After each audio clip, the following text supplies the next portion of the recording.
आता आपण समजून घेऊया ठाकरे बंधूंसमोरील आव्हानं नेमकी काय काय असतील। स्थानिक पदाधिकाऱ्यांसोबत ठेवून बंडखोरी रोखणं हे एक प्रमुख चॅलेंज असेल। दलित मुस्लिम मतदार आपल्या बाजूने वळवणं हे आणखीन एक चॅलेंज।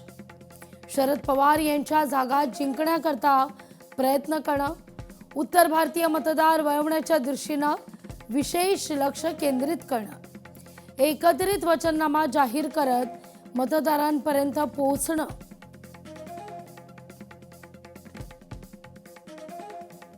ही प्रमुख आव्हानं ठाकरे बंधूंसमोर असतील।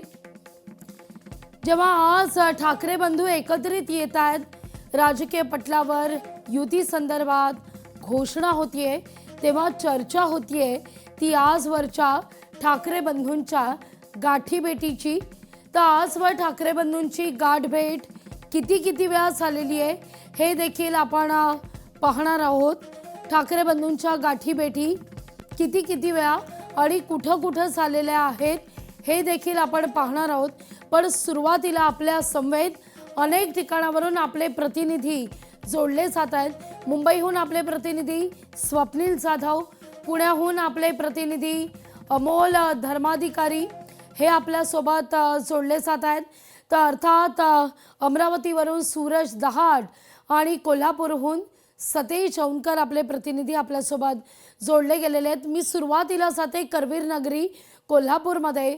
सतेज, शिवसैनिकांमध्ये मनसैनिकांमध्ये प्रचंड उत्साह, कारण आजचा क्षण कधी येणार याची गेल्या अनेक वर्षांपासून, तब्बल 2 दशकांपासून प्रत्येक मराठी माणूस वाट पाहतोय असं म्हटलं तर काही वावगं ठरणार नाहीये। नक्कीच लागवी आपण पाहिलं तर आज राज ठाकरे आणि उद्धव ठाकरे एकत्र येतात आणि काही वेळातच त्याची घोषणा होते। मात्र कोल्हापुरातले सगळ्यात ज्येष्ठ शिवसैनिक आहेत ते आपल्यासोबत आहेत आणि त्यांच्या काही आठवणी जाणून घेऊया। साहेब, काय सांगाल? खरं तर गेल्या अनेक वर्षांपासून तुम्ही अनेक संघर्षाचा काळ देखील बघितला आहे आणि पहिले शिवसैनिक आहात कोल्हापुरातले। काय नेमक्या तुमच्या आठवणी आहेत आणि राज आणि उद्धव ठाकरे आज एकत्र येतात, काय सांगाल? खरं सांगायचं म्हणजे साहेबांची इच्छा होती की दोघं एकत्र येणं सगळ्यात महत्त्वाचा इश्यू आहे आणि तिने शेवटपर्यंत प्रयत्न केलेत की दोघं एकत्र यावं। आणि प्रत्येक, मला वाटतं भारतातले, महाराष्ट्रातले मी सांगत नाही की पूर्ण भारतातील शिवसैनिकांचे, जे शिवसेनेवर प्रेम करणारे होते, बाळासाहेबांच्यावर प्रेम करणारे, ठाकरे कुटुंबावर प्रेम करणारे जे सैनिक होते, ते सगळ्यांची इच्छा होती की हे दोघं एकत्र येणं गरजेचं आहे। आणि आज साहेब नाही आहेत आमच्यात, पण आम्हाला असं वाटायला लागले की साहेबांनंच हे आदेश दिलाय का, हे असं आम्हाला वाटायला लागले आणि हे घडा लागले। आणि एवढ्या म्हणजे आमच्या मनातलं पण म्हणजे एवढा आनंद आम्हाला होतोय की हे दोघं एकत्र येतात आणि एकत्र येण्यामुळं काय होणार आहे, महाराष्ट्राची पूर्ण परिस्थिती बदलणार आहे, हे 100%। खरं पाहिलं तर मुंबई महापालिकेच्या निवडणुका आहेत, कोल्हापुरातल्या निवडणुका आहेत, जवळपास 29 महापालिकेच्या निवडणूक। काय फरक पडेल असं वाटतंय? कारण राज आणि उद्धव ठाकरे एकत्र नंतर एक ताकद वेगळी निर्माण होईल का, काय सांगाल? 100% ताकद ही 100% निर्माण चांगली होणार आहे। दुबगल्यामुळं भरपूर त्याचा काही लोकांनी फायदा घेतला, पण आता त्यांना भीती झाली आहे समोरच्या सत्ताधाऱ्या लोकांच्या की ही दोघं एकत्र आलीत की 100% सगळे करणार। कारण का, जवळजवळ आता शिवसेना उद्धव बाळासाहेब ठाकरे यांच्या, आमच्या पक्षाच्या नेतृत्वाखाली महानगरपालिकेत, मुंबई महानगरपालिकेत सत्ता होती। जवळजवळ 92,000 कोटीच्या पलीकडं ठेवी होत्या, ते सगळं त्यांनी लुटून खाल्लेलं आहे। आणि जवळजवळ माझ्या माहितीनुसार 2 ते 2.5 लाख कोटी रुपये त्यांनी बोजा महानगरपालिकेवर ठेवलेला आहे। हे कुठं तर हे थांबलं पाहिजे मुंबईकरांच्यासाठी। आणि मुंबई ही महाराष्ट्राची राजधानी आहे। हे शिवसेना, उद्धव बाळासाहेब ठाकरे, महाराष्ट्र नवनिर्माण सेना हे येणं गरजेचं होतं आणि हे घडते। ही चांगली, म्हणजे आमच्यासाठी दिवाळीचं सणच असल्यासारखं आम्हाला वाटतं शिवसैनिक। नक्कीच हा दिवाळीचा तर प्रत्येक शिवसैनिकाची, मनसैनिकाची हीच भावना आहे की आजचा क्षण म्हणजे आमच्याकरता दिवाळी आहे असं खरं तर सांगितलं जात आहे। स्वप्नील, मी तुमच्याकडे येते। या ठिकाणी आता अगदी थोड्याच वेळात 12 वाजता आपण म्हणूया या युतीची घोषणा होणार आहे, पण मुळात सगळ्यात गंमत अशी आहे, बाळासाहेबांच्या स्मृतीस्थळापासून ते ब्ल्यू सी या हॉटेलपर्यंत ठाकरे बंधू एकाच कारनं प्रवास करतील. ज्यावेळी एका कारनं प्रवास करतील त्यावेळी मात्र या कारचं स्टेअरिंग कोणाच्या हातात असेल यावर आता चर्चा होताना सुरुवात झालेली आहे. काय वाटतं तुम्हाला? तुमचा काय अंदाज आहे? स्टेअरिंग कोणाच्या हातात असेल?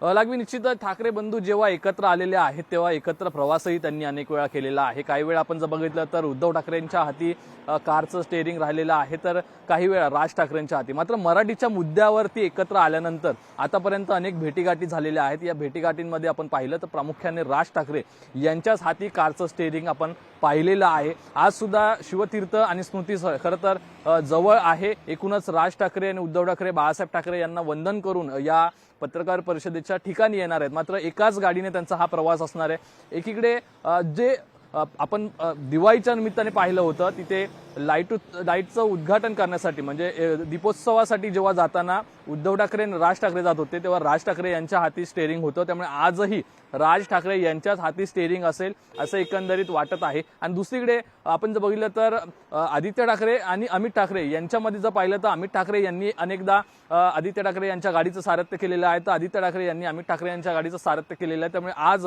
या दोन्ही ठाकरे बंधूंसोबत आपण बघितलं तर आदित्य ठाकरे अमित ठाकरे यांच्याकडेही बंधूंमधल्या एकाच्या हाती गाडीचं स्टेअरिंग असेल असं पाहायला मिळतं. मात्र राज ठाकरे यांच्या हाती स्टेअरिंग असेल ते म्हणजे उद्धव ठाकरे यांच्या गाडीचं असं एकंदरीत चित्र पाहायला मिळतं आणि अशी शक्यता आहे. लागवी निश्चित. त्यामुळे जसं तुम्ही म्हणताय तसं आपण समजून घेऊया, हे स्टेअरिंग सतत बदलतं असणार आहे तरच तो पक्ष किंवा ती युती गिव्ह अँड टेक पॉलिसीवर चालेल. पुण्याला जाते आपले प्रतिनिधी अमोल धर्माधिकारी यांच्याकडे. अमोल, काल जसं कळलं की युती संदर्भात आज घोषणा होणार आहे तसं जल्लोषाचं वातावरण पुण्यातही पाहायला मिळत आहे. खरं तर पुणे हा राष्ट्रवादीचा गड मानला जातो, पण इथं मात्र काही ठिकाणी आपण म्हणूया काही भाग असे आहेत जिथं खऱ्या अर्थानं ठाकरेंचं वर्चस्व दिसत आलंय.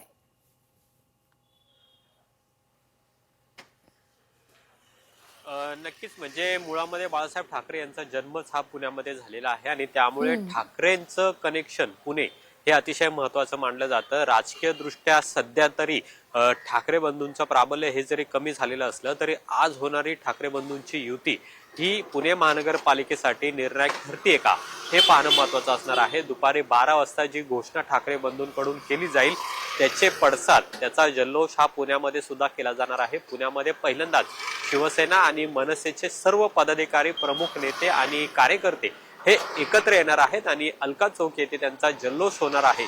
त्यानंतर आपण पाहतो की पुणे महानगरपालिकेच्या निवडणुका आहेत आणि यामध्ये हे दोन्ही ठाकरे बंधू एकत्र लढणार आणि त्यामुळे एक वेगळं चित्र आपल्याला यंदा पुण्यात पाहायला मिळेल.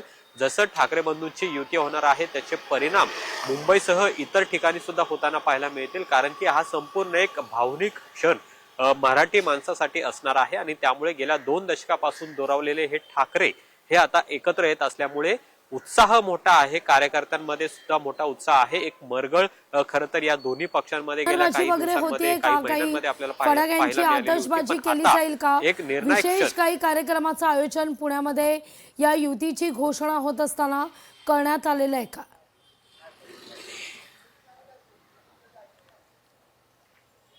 वेगळा असा नियोजित कार्यक्रम नाही, मात्र दोन्ही पक्षातले प्रमुख सगळे आणि कार्यकर्ते हे एकत्र जल्लोष साजरा करणार आहेत. अलका चौक जो पुण्यातले प्रसिद्ध चौक आहे या ठिकाणी हे दोन्ही पक्षातले पदाधिकारी, कार्यकर्ते एकत्र येणार आहेत.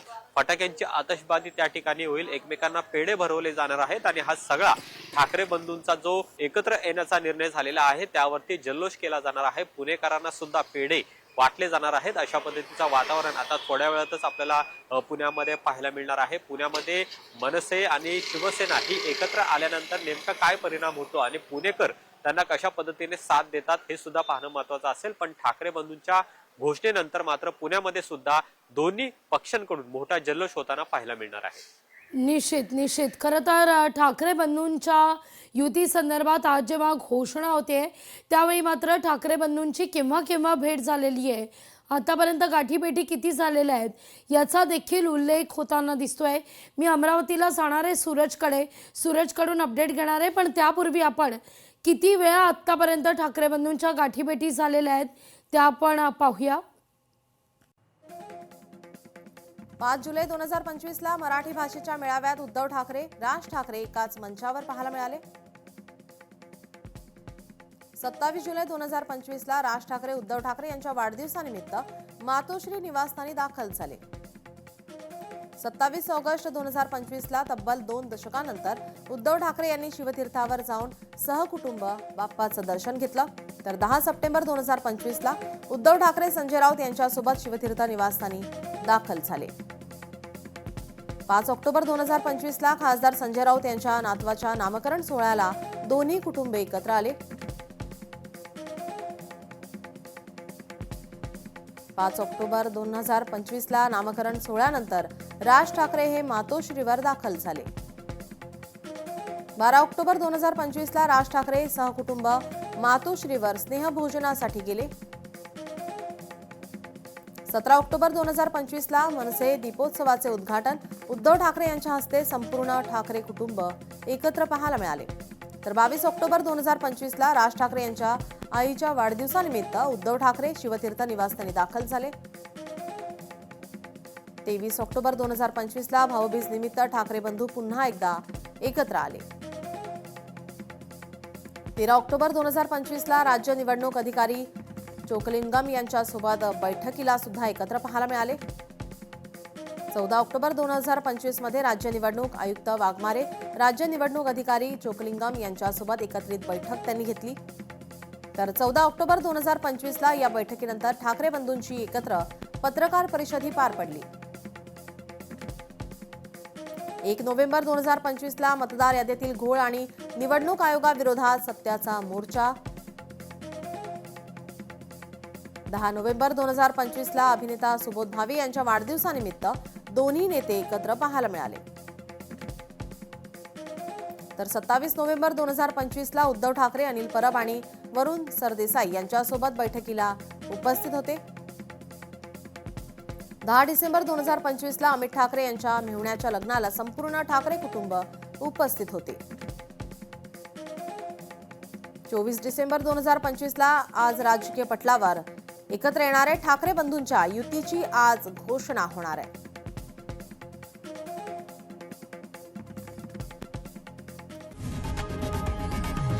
लोकशाही मराठी ऐका, पहा, जागरूक रहा.